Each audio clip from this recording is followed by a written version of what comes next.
welcome to our very first White Hatter live event. Sorry for the delay. We were having some technical problems getting everything all set up. We had trolls. We had trolls going on in there. So, but we figured it out. We figured it out. So we're going to move ahead. Yeah. So what are we going to be doing today?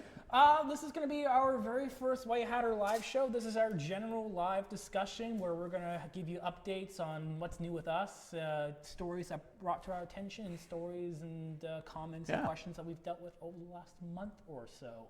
So by way of introduction, so my name is Darren, and a little bit about my background. I was a police officer with the Victoria Police Department. I retired as a staff sergeant. In the past couple of years in our department, I was our department's open source intelligence, social media, kind of where I went, and investigator in that area. And then to date, we've now presented over 408,000 students from across Canada and the United States in the area of social media safety and digital literacy. So that's a little bit about me. How about you, Brandon? I'm Brandon, and my background is a lot in academics.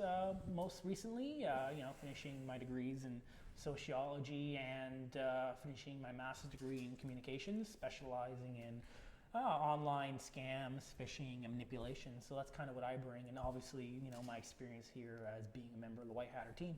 Yeah, and I mean, you've been interested in this stuff ever since you were younger, right? Like, here's one of the computers in our set here that you used to take apart, and that kind of stuff, to fiddle around with stuff. So you've had a strong interest in this field forever. Pretty right? much. Yeah. So before we get going, there's going to be several ways that people are going to be able to connect with us, right? Because this is all about YouTube. It's all about community and allowing you guys to connect with us, to ask us questions in today's presentation. So what are some of the ways that people can connect with us, Brandon? Yeah, so there are 4 ways for you to ask us questions and connect with us here live on YouTube. 1, you can leave a comment down below in the live chat. You can tag us on Twitter at White Hatter Team or with the hashtag #TheWhiteHatter. You can send us a direct message on Instagram, or you can also leave us a comment on Facebook, on a Facebook page for this particular event, which is on the @White Hatter Team Facebook page. Yeah, and don't forget to hit that subscribe button, right? Hit that subscribe button. Hit that subscribe button, Yes. because we want to grow our users, right? Like this is our first event, and we're hoping that we're going to be able to share this eventually weekly. And if you have some ideas, and by the way, for those of you that are listening to us right now, let us know how's the sound, how's the clarity of the picture, because that kind of feedback's important for us, so that we can kind of tweak things and make sure that those gremlins don't reappear again like they did with us with our first event. So we've basically got this show scheduled in a variety of different ways, and the first thing we're going to talk about are some general updates. We're going to share some general updates with the things that we've done over the last little bit that we've encountered and that we've dealt with. And the first thing we want to talk about is last week, Brendan and I were in Alberta. We flew to Alberta where we did a bunch of presentations, student presentation in Alberta. And as soon as we landed in Edmonton, we rented a brand new Dodge Durango, right? Yeah. A beautiful, beautiful vehicle, by the way. And as soon as we got into the vehicle and started driving, of course, Brandon recognized something immediately in the vehicle. So go ahead and share. Well, we were driving, and I realized that you were driving. I was in the passenger seat, and I looked to the left, and I realized behind your seat there was an HDMI in port, which of course you recognized that, right? Caught my attention. Of course it did. And then I looked behind my seat, and there was the exact same port. And I figured, what do these go to? And I realized behind the seats of this car were two foldable screens. Of course there were. We stopped at Starbucks on the way to where we were going. Why? Because I need my caffeine, Get right? you a coffee. I need my caffeine. And by the way, vanilla latte, non-sweetened sugar, and I use soy now, right? Yeah. So we stopped to give you coffee, and we stopped to get me some food because I was hungry. Oh, and he's always hungry. Like really, he's always hungry. Just talk to his partner; she'll tell you the same thing. And by the way, his partner Candace is actually working in the background. Yes. She's monitoring all our social media right now, and she's going to be the one who are going to be taking in messages and then sharing the messages with us on the screen so we can answer. Right? Exactly. So we can engage with all of you, and she's doing all the back end support. Oh, which is kind of cool. So, anyways, we finished at Starbucks. We finished eating and getting refueled, and then I decided to hop in the back seat and actually try and plug in my new MacBook Pro into the screens. Your what? My new MacBook Pro. Your new MacBook Pro, right? Yes, the new MacBook Pro, yes. What kind is it? It's the 15-inch MacBook Pro with the Touch Bar Core i9. Like, oh my God, like this thing is magical. I mean, I think it would even make me a coffee if I asked it to. But anyways, back on topic. It is a powerful machine. It so is. I thought, okay, I wonder if I can, because here in the office, I have a 3-screen setup. So I figured, I wonder if I can turn the back seat of this car. Not wondering, you did. Okay, I did. Yeah. And we actually have a picture. We actually have a picture of this actual event happening right here. Unbelievable. So, as you can see here, there's me in the middle, and then I have on the left side, I have a plug into one screen, the right side, another screen, and they're all independent. So pretty much, I was able to do work on main article I'm writing and reading on my main screen. And then on the right screen, I have my notes, and on the left screen, I don't remember what I had, but I had something on that screen. So pretty much, I have the exact same 3-screen display that I have here in the office, and it was great. And of course, look at me, the old fart in the car, right? Like I'm looking at this, shaking my head, and Brandon's going, "Dad, we got to get a picture of this, right?" So he actually walked me through it, where I had to get to the back of the Durango, flip open the hatchback in the back, and then get these pictures of it. But to be quite honest with you, it was cool. It was really cool. What it really was. But the first thing that went through my mind is it took us 3 hours to get where we were going driving, and all I can think about is how boring of a drive it's going to be going back to Edmonton, because Brandon's going to be in the back seat doing everything that he does using this tri-screen system that he just set up in the car. I mean, he basically he didn't hack the inboard system, but basically he did, right? Which is kind of cool. I'll be honest with you. It was pretty cool. Yeah. No, they weren't like the highest definition displays. No. Definitely they weren't. No. But I mean, but again, still they're reasonable. Cool. Yeah, it was still cool. So, what's the other update that we have? What's the other update? Our other update is actually what you're looking at right now, which is our new White Hatter studio, which has been about a 6-month-long project of ours, kind of building this to produce what you're seeing right now. I'll be honest with you, Brandon has done a really good job about setting this whole system up. I mean, he has the foresight to understand that this is the way that things are going, right? And what are some of the cool things not only going to be doing things like this, but what else are we going to be doing with this virtual studio that we now have? Well, we're now able to actually do our White Hatter presentations, and we go to schools and businesses and actually do presentations virtually now for anywhere in the world, which is kind of cool. We don't have to travel in that car with 3 screens in the back anymore. But if we could, you would, right? Every time, right? Yeah. But this is kind of cool, right? Because there's nothing better than having us come into your school to do a live presentation in front of your audience and stuff. But we also understand that in today's fiscal restraints in education, it's tougher, especially for the smaller schools throughout Canada, especially northern Canada, where maybe they don't have the money to fly us in to present to their students, but we can do it virtually, right? Yeah. And I mean, the way that you have this set up, it's so cool that we can do this virtual training now with a class. You know, if they have a smart board, a projector, and that kind of stuff, we're good to go. And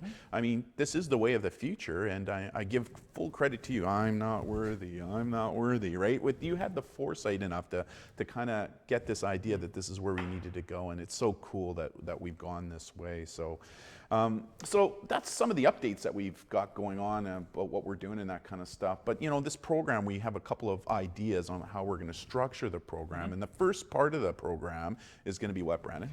It's the first segment we're going to call our inbox, where pretty much we're going to, we're going to talk about some of the questions, comments, and stories that we dealt with over the last month or so. I get it, the inbox, eh? Yes. There's a digital component. That's pretty good. So I think kind of the first question that we had. Yeah, let's see the first question. From Facebook, actually. And someone asked us this question. I am planning on selling or trading in my cell phone. What do I need to do first and why? This is a question that I actually get often on our Facebook page, as well as in our presentations at schools. And this is an important one for not just teens, but adults to understand as well, because even if you do a factory hard reset on your mobile device, not just phones, but also a computer, laptop, or an iPad or another portable device, that there's still a potential that information that is private on there could still be there and people could see it, right? Yeah, I mean, and people understand that even if you delete something off your technology, there's no guarantee that the technology and the information can't be recovered after you've deleted something. And this is a big concern when you're looking at selling or trading a new device, because what's stopping someone for, if you sell a device online to make some money, for that person to kind of recover some information from there. So what we like to say is pretty much whenever you're getting rid of a new device, getting a new device and getting rid of an old device, is make sure you encrypt your device. And there are tons of tutorials here on YouTube, and we'll actually be doing some of our own tutorials for our audience here very soon.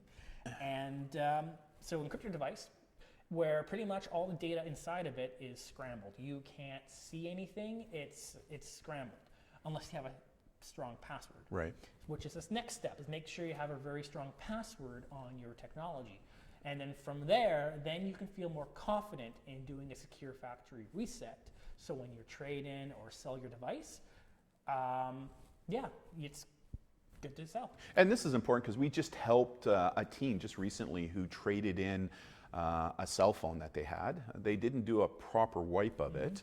The company that they sold it to another company who sold it online. The other person online got the phone, and on that phone was some very private pictures that they didn't want anybody else to see, but yet people were able to see it, right? And I also think it's important, and we know this, that the criminal element will also go around and buy up used products just to see what kind of personal information is going to be on there for the purpose of identity theft, right? I mean, and that's really important. So that was a great first question, right? Well, what's the next question? Another question we had this month was from Instagram. On this question, we got someone ask us, I got a message on Instagram from a person I don't know. They're not telling me who they are, and they somehow knew I had a brother.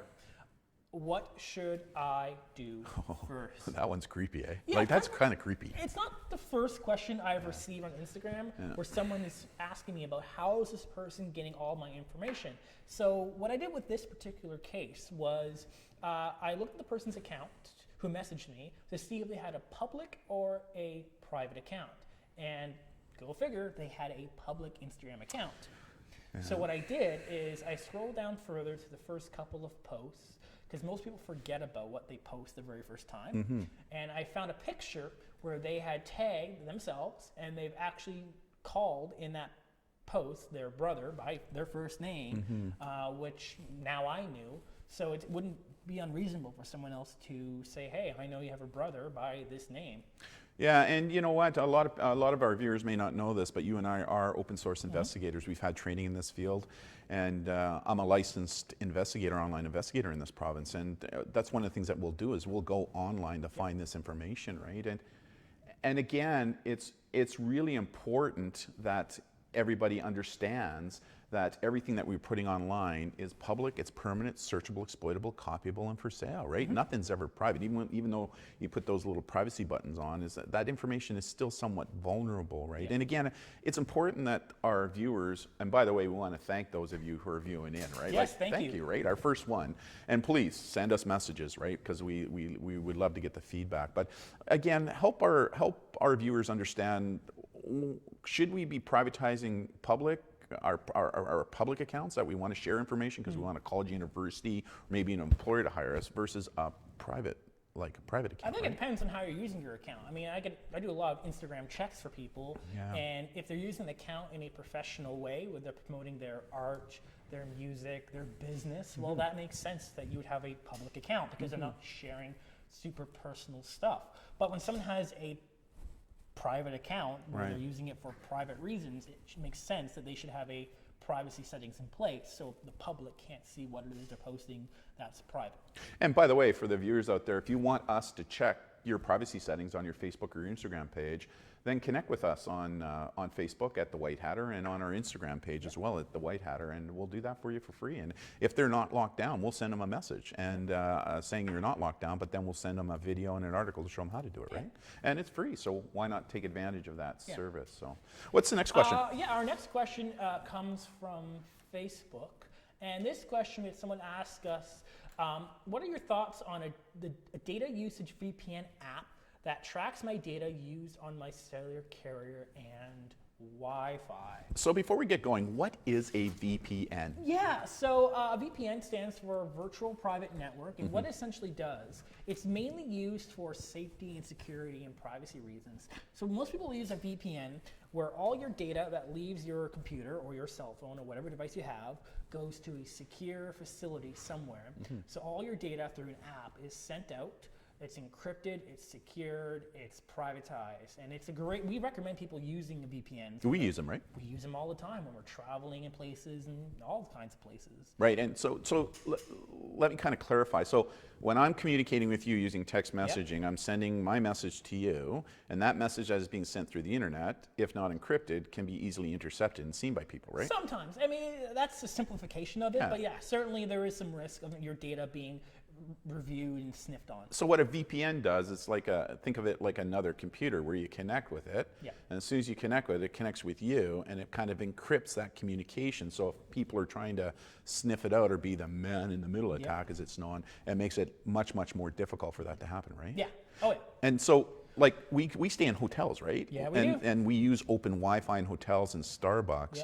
So would you be recommending then that we should be using a VPN, right? Yeah, certainly cases like that in public Wi-Fi places, certainly use a VPN. We use VPNs all the time for that. And what's the difference between a paid VPN and a free one? Because a lot of the teens that we present to, they say that they use a free VPN, but it really slows down, and especially when it comes to gaming and stuff, right? Yeah, free VPNs have a problem when you're using them because they have a possibility of your data being tracked. Because think about it, if all your data is leaving your computer and going to another company and it's a free service you're using, they have to make money somehow. That's right. And in most cases, what these companies do is they're sucking your data traffic and they're using it for marketing and selling it for marketing companies, so they could use it. And the paid VPN that we use, it's pretty cheap, right? And it doesn't affect the speed of whatsoever. I mean, that's one of the benefits of having a paid VPN. Yeah, and paid VPNs, what they do is that they don't track your data. At least the good ones, they don't track your data. Yeah, there's some that do, but the good ones don't, right? And they don't record your data, so even if they get requested by governments to look at your data, there's nothing in their servers. They have your history. So it's actually a really good service for that. So again, I would emphasize for those of you out there that are using open Wi-Fi's like at Starbucks or the library, or for those of you that do a lot of traveling like we do and staying in hotels, whenever using an open Wi-Fi system, including in a hotel, always turn on your VPN, right? It just increases your security integrity of your data. Yeah. Yeah. Again, for those who want to connect with us, again, thank you for joining us today on our first live event. And remember, it's all about you. That's why we call it YouTube. And the whole idea is to have you participate. So if you have questions, then please don't hesitate to connect with us. And there's a variety of different ways they can do it. Yeah, so you can leave us a comment in the YouTube live chat or comments that you're seeing here right now. You can tag us on Twitter at White Hatter Team with the hashtag #TheWhiteHatter. Yeah. Direct message us on Instagram. Yeah. And leave a comment on Facebook where this event is posted. And more importantly, don't forget to click that subscribe button, right? Subscribe button, Subscribe the like button, right? and that bell notification icon. Yeah, which is really important. Yeah. So what's the next segment we're going to talk about then, Brendan? Next, we're going to talk about some news stories that came to our attention over the last month or so that we want to bring to everyone's attention. Yeah, and what's the first one we're going to talk about? The first one we're going to talk about is it's actually a blog post that you wrote in regards to anatomy of sextortion, a real case study. Yeah, you know what? As a company now, we've been involved in 180 interventions where young people have connected with us because of sexting or bullying gone wrong issues. And I would say about a third of them are associated with some form of sextortion that is taking place. And over the past couple of weeks now, we've helped 5 separate individuals, a couple teens and young adults, who found themselves involved in a sextortion case online. Very sad. But you know, one of the things that we got involved to assist in the investigations so that they can move forward with the police. And we saw some real commonalities in what we're seeing taking place. In the past, it was all about, 5 years ago, streaming like we're doing now wasn't really around or was too expensive, right? So a lot of what we saw in the area of sextortion or extortion using nudes were picture-based, right? Yeah. But now we're moving to this live streaming where we're seeing Facebook Live, Instagram Live, House Party, all these live streaming venues that we're now using right now. And so now the criminal element is using that to their advantage as well. And so we've seen some real commonalities right now. One of the first ones is that of all 5 that we've helped over the past couple of weeks, all of them were cold contacted on Facebook. Facebook was the primary venue that they did. And as soon as they connected with their intended target, they immediately asked them to move to Google Hangouts, where they would talk privately. And obviously, the reason for that is that once you move to Google Hangouts, it allows people to now record without you knowing they're recording what is going on, be it via video or audio. The phishing sites on Facebook that they were using, the fake sites, were extremely real. I mean, they were using stock pictures, which is kind of one of the tells. But when you drill down on the Facebook pages like we have the ability to do, they look very, very, very convincing. So sometimes even the most educated individual could fall prey to these individuals. The other commonality was all of them were using poor English or poor grammar and when they were connecting with their intended targets. But they kind of wrote this off because they said that English was a second language. So it was kind of a reasonable explanation why their grammar in English wasn't so good. The other thing is that the videos that it was basically, if you show me mine, I'll show you yours, right? And so the aggressor or the individual who was extorting the criminal, they were using high definition video of people playing with their genitalia, be it male or female, depending upon the target that they were looking for. So if I was targeting a male, I would show a high definition of a female touching her genitalia. And in one case, believe it or not, they actually used an actual live female to do it. The female was an accomplice, right? So again, it looked extremely real. And then most of them said that their mic was broken as well. And the reason they said the mic was broken was because they didn't want the target to hear what was actually going on, so that they were only communicating via text messaging. And then all of a sudden, what the person would do is, as soon as their intended target would do things inappropriate sexually to themselves, they would record it, and then immediately the camera would switch onto the criminal, who would now say, hey, listen, we've now caught you, and you now need to send us more videos, more pictures, or money. The other very common thing that we saw was that in all 5 cases, it appears that these aggressors came from the eastern coast of Africa, around the Somalia area, right? So, and again, we were able to figure that out using some of the techniques that we use. So it made law enforcement getting involved very difficult, if not impossible, just because of where they're from. And we've written an article on this on our blog, and people can find it. Where's our website? It's the whitehatter.ca, which is also our resource page and our blog. So again, Darren has uploaded that article that you can read there. It looks like we have a question in from YouTube. From Ben, Yeah, we did. Who it's a question for you actually, Yeah. and they're asking Darren, looking good, Darren. Have you lost weight? Yeah, I have. I'll admit it. This time last year, things weren't good. They weren't good. So I decided to take some action, and I've now lost 65 pounds over the past year. I'm much healthier and doing some really cool things now, and I'm really, really happy. So Ben, thank you very much for asking that question. What's the next thing that popped up that we would like to share with everybody? The next article that we were interested in and wanted to share with all of you was this article that started popping up all across different news websites, mainly gaming sites. And this article was talking about is the ESRB, which is the Entertainment Service Rating Board, which pretty much is the organization that produces all those ratings for video games like E10, T for teen, M for mature, all that stuff. So this rating board is looking at potentially, they're in the process of making a new rating system for games that have in-game purchases. And this is because of a lot of controversy over the last, I would say, year and a half or so, where game developers would produce a game, they would sell it for $40 to $60 or whatnot, and then inside the game actually contains further in-game purchases. And there have been some case studies, over the last couple of years or so, where individuals have, they've gotten really into their games, they've gotten really intense. They didn't quite understand maybe sometimes what they were spending money on. Some people have related these kind of common things like loot crates, loot boxes, those kind of things. And I mean, we met a teen in Vancouver who was $25,000 in debt as a result of this issue in loot boxes and the trading of skins in live action role-playing games, right? So it's not saying this is at academic levels that people are getting into serious trouble because of loot boxes or whatnot, but we do see it happening occasionally.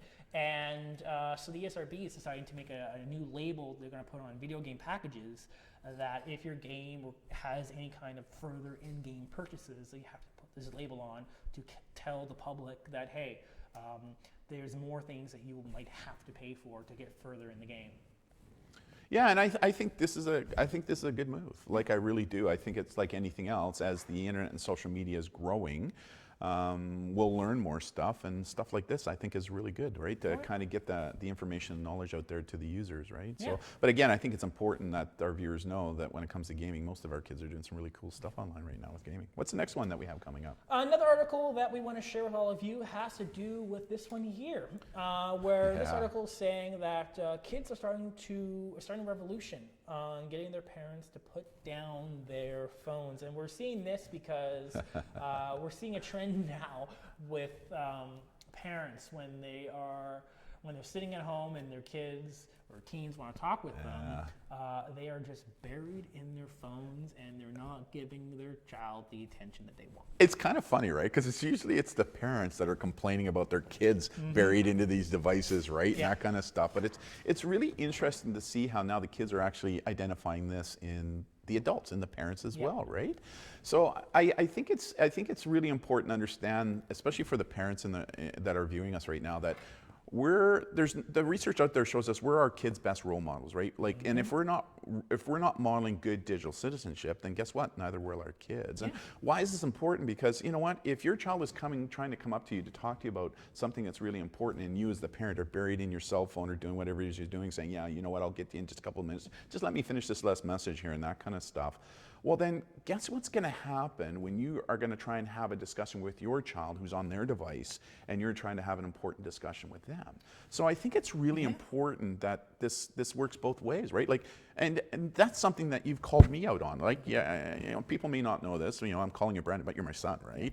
And you call me out on this kind of stuff all the time, right? Yeah, and you know, you have to think about the future, right? Where if this is the behavior that's happening inside the home, I mean, what can you expect later on from that individual, that child, that teenager, that when they're out in public with their friends or other people, what are they going to do when they're, you know, their friends want to talk to them? Yeah. It's like they're going to be buried in their phones. Big time. And you know what? There's a couple more viewers that are just kind of keyed into this and that kind of stuff. So hi to everybody who's watching, and welcome to our first live stream. We're very happy to bring this to you. So what's the next piece of news that we saw? Next article that we thought is interesting is kind of related to the last one, where children are getting too much screen time. So this article here is of interest. Can we talk about this one? Yeah, you know what? There's it's a real big push right now that we're hearing from parents and even some academics talking about our kids are spending too much time online, right? And it's kind of rotting their brains and stuff. And what's really interesting is the research that's going out there. And you know, I give a lot of credit to Brandon, because Brandon is the one who brings the academia into our company.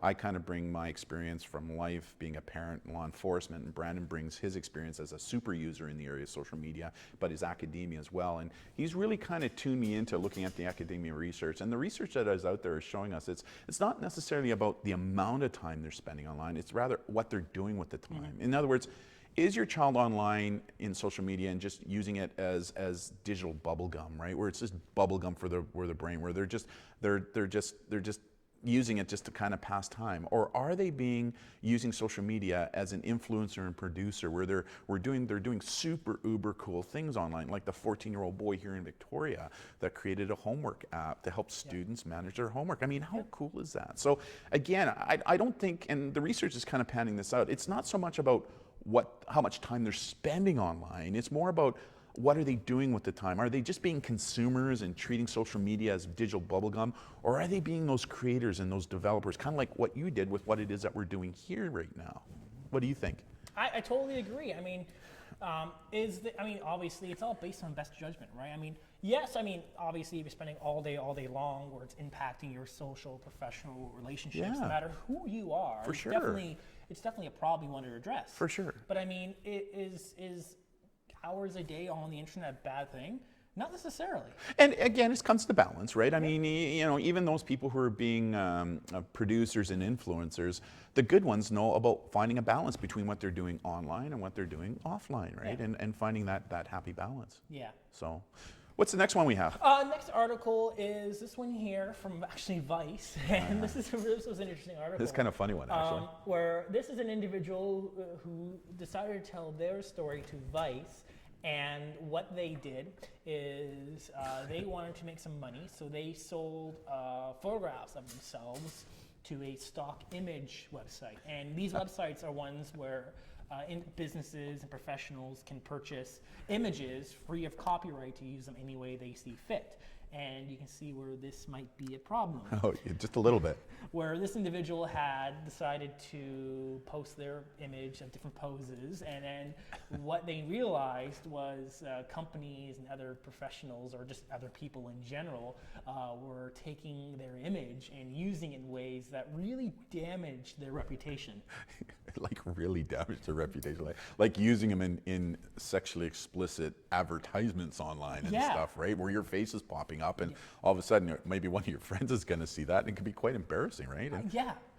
But you know, I've met some teens now, especially at the high school level, who said that this is one way that they'll make money online, is they will sell stock, because there are companies out there that offer money for you taking stock pictures of yourselves and sending it to them, and then you waive all copyright to it, and then they can use it as they see fit, right? And this is a really good example of one of those dangers. It is. And isn't it true also, Brandon, that there is some social media platforms that, I mean, in the terms of service, it says that anything you post, they basically can do whatever they want with it, right? There's a lot of vagueness in how social media, and especially photo sharing sites, define how they can and cannot use your photos. Yeah. But in most cases, there's some wording that allows in the privacy policies in these companies that they can use your content you post for their own reasons, Yeah. marketing purposes. So Yeah, for sure. we do need to be careful about anything we post online, even because again, in this case here, where we saw just a simple picture that you sold,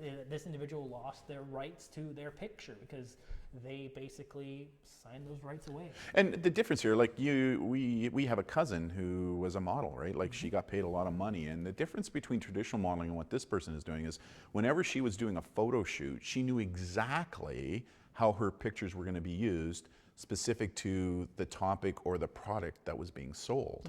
The problem with this one is that when you sell your picture to a company, they can sell it to whoever they want. So you just don't know who's going to be using that picture in what circumstances, under what context, right? And all of a sudden, there's your picture appearing on an ad that's selling blue pills, right? And that kind of stuff. So these are things that we should be aware of, right? Yeah. What's the next one we have? Next article is actually from the CBC, and this is what this article says. This is a big one, actually.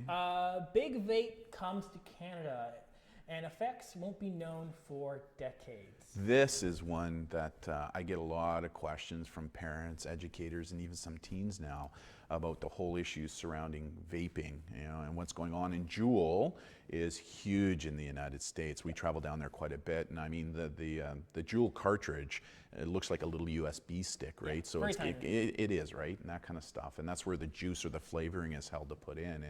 And one of the things, I'm very honest when I'm talking to parents and to teens, is a lot of research now taking place. I'll talk about that in a little bit, but is vaping safer than smoking cigarettes?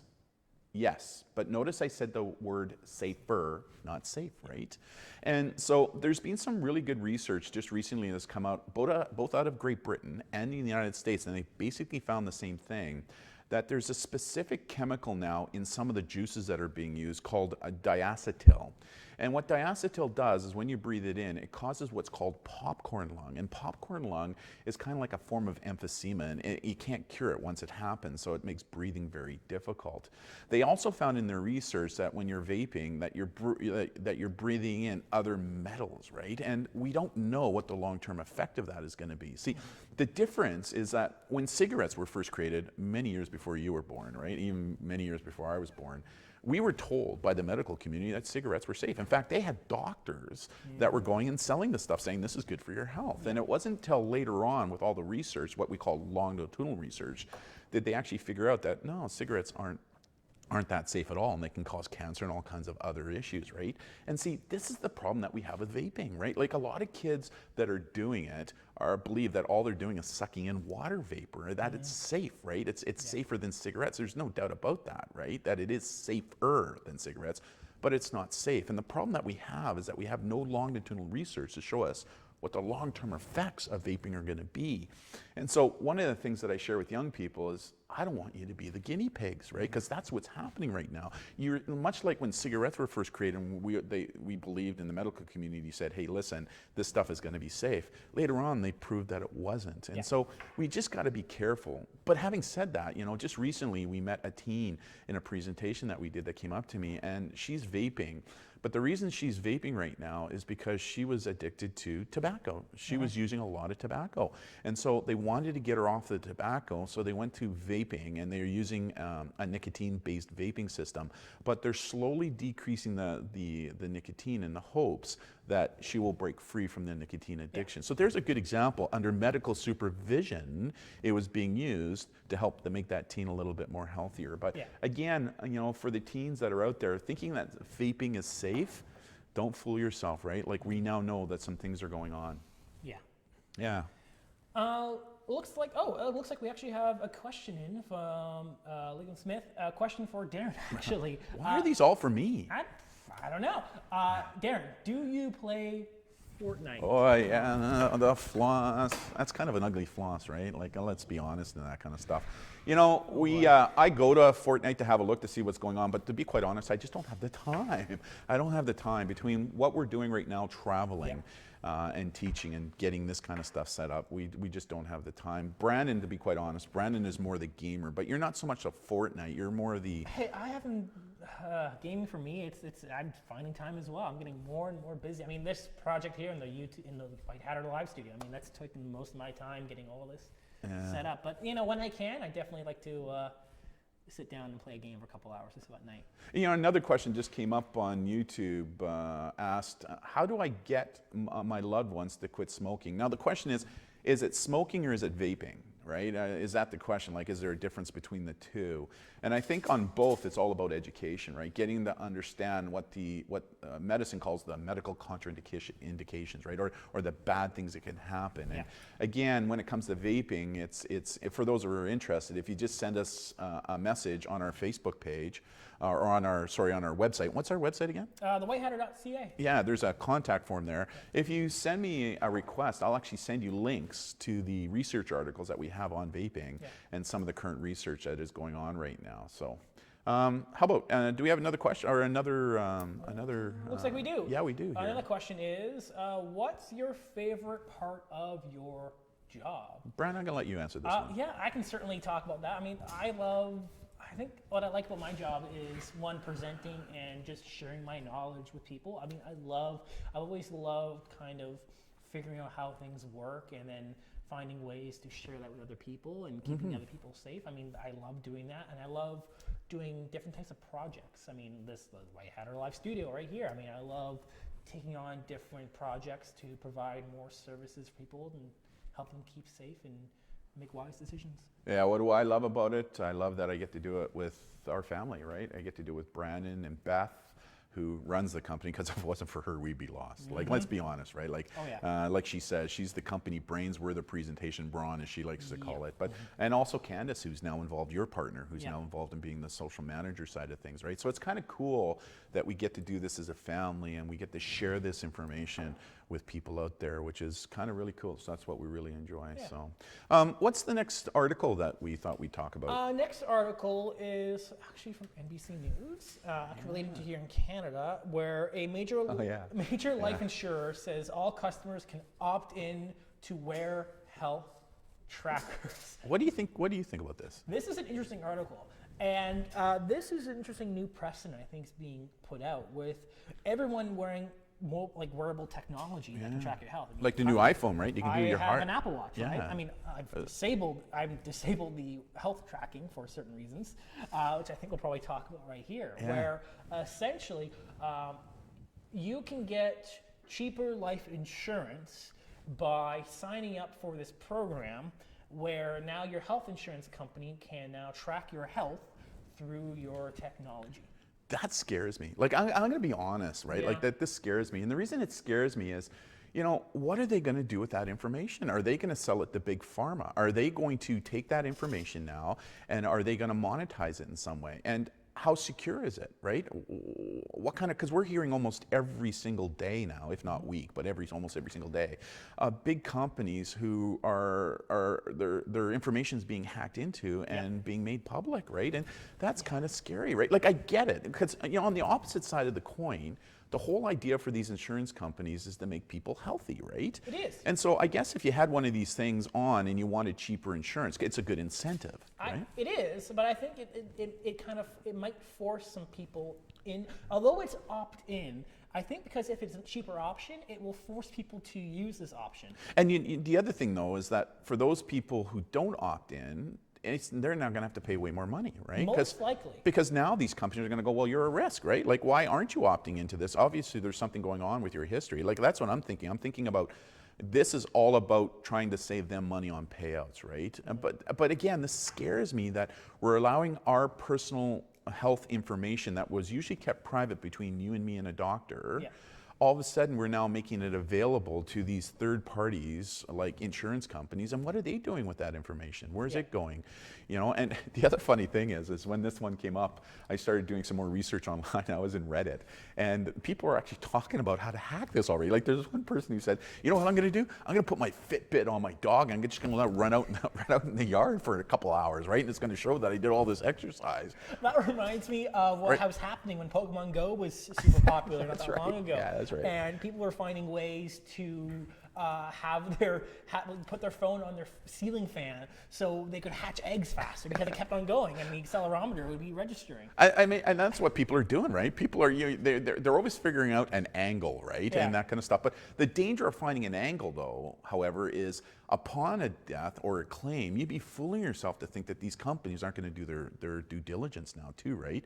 To make sure that what you were saying you were doing was in fact you, and maybe not your best friend who runs an Ironman every single day and you've given him the Fitbit and he's doing all this work instead of you, right? I think it comes down to exactly how the terms and the services and the privacy policy of these particular companies, and I'm sure this is in its infancy, where it's going to develop further, where it becomes a lot more robust. That's probably a couple years down the road, but at the moment, I'm a little skeptical over this particular technology, right? Yeah, I am too. And you know, when technology is at its infancy, people are quick to hop into it. And I say, let it mature for a couple of years. Let's see what goes on. I mean, a good example with the Fitbit, a lot of people may not know this, but when it first became popular, a lot of military personnel were, you probably remember this story, where they were wearing Fitbits and to stay healthy and that kind of stuff. And they all of a sudden they were going off to war, and the Fitbits were actually tracking where they were because it was using the GPS in the Fitbit.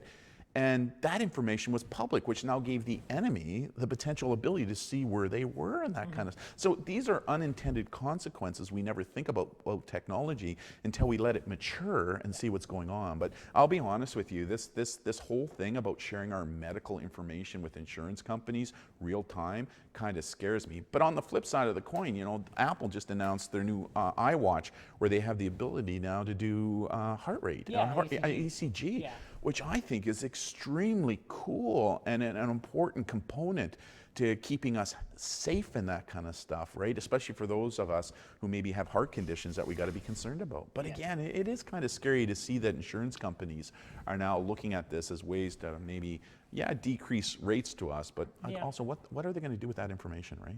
Yeah, it'll be interesting how this develops and how this technology will be used in possible vulnerabilities. I mean, we've seen some vulnerabilities with things like other wearable technology where health information has been made public and people's medical information is now out there. Yeah, for sure. Hey, question just came in from YouTube, from Ligma Smith. Hey, have you considered making a large variety of White Hatter merchandise?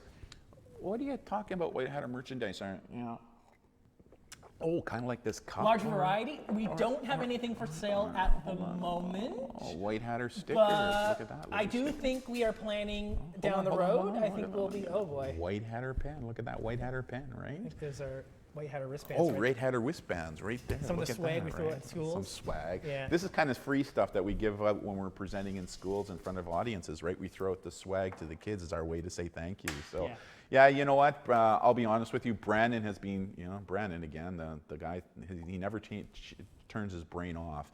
He's been thinking about this swag issue and maybe offering some swag, but we'll see where that goes down the road for sure. So, but thank you for your question, and for those of you that are following us, I appreciate it, right? Because this is our first live event to kind of share some stuff. A few technical glitches in the beginning. Yeah, for sure. Yeah. But and again, make sure you subscribe, right? Subscribe. Push that subscribe button that you see on the YouTube right now. Follow us on Facebook, Instagram, Twitter. Did I miss one there? I think we've nailed a lot of them. Yeah, that's pretty much all major social media platforms we're on. And if you have ideas for the show, I mean, I think it would be important for our viewers to send us. If you have ideas on things that you want us to talk about here on the show, then please send us a message on our, DM us on Instagram. Leave a comment below. Leave a comment below, right? Send us a message on Facebook or even to our email address on our webpage. What's our webpage again? Whitehatter.ca. Whitehatter.ca. Yeah, this is our first show. We're looking to develop and tell us what you would like to see from us next time on our White Hatter show, which actually brings us to kind of the ending segment. Yeah. Where we will be doing this again. Oh, really? Oh, yes. Yeah. When is that? Our next White Hatter show is on October 21st, 1:00 p.m. Pacific Standard Time. Yeah, I'm really looking forward to that, and I think maybe we'll have those gremlins worked out, right? So I think we will. No more Troga, no more, right? Kind of thing. So hopefully we'll have some of those little gremlins worked out and that kind of stuff. But I think for our first go at this, I think it was pretty good. I'm really happy with what it is that you've done with this studio and stuff, and where we're going to be going with this. So yeah. So thank you very much. So from me, from Darren, I want to thank everybody for tuning in who tuned in today. Thanks for some of the questions that came in. And please spread the message. It's all about understanding that knowledge, and the understanding and application of that knowledge is power. And that's what we do as a company. And we do that in a very open and honest and direct way. As we love to say, we love what we do, how we do it, and why we do it. If you like this video, please click the like button, subscribe, and we look forward to producing some more videos, both live and actual tutorials and how-tos very soon. Yeah, Brandon's going to have some great tutorials coming up. He's showing me what he's been doing and that kind of stuff, and it's going to blow your mind about some of the stuff that he's doing to help people kind of traverse this new technology. Not just adults, but also a lot of the preteens and teens that follow us as well, right? So again, on behalf of myself, and myself, Brandon, thank you for joining us on this White Hatter Live show, and we'll see you next time. See you very. Bye. Bye.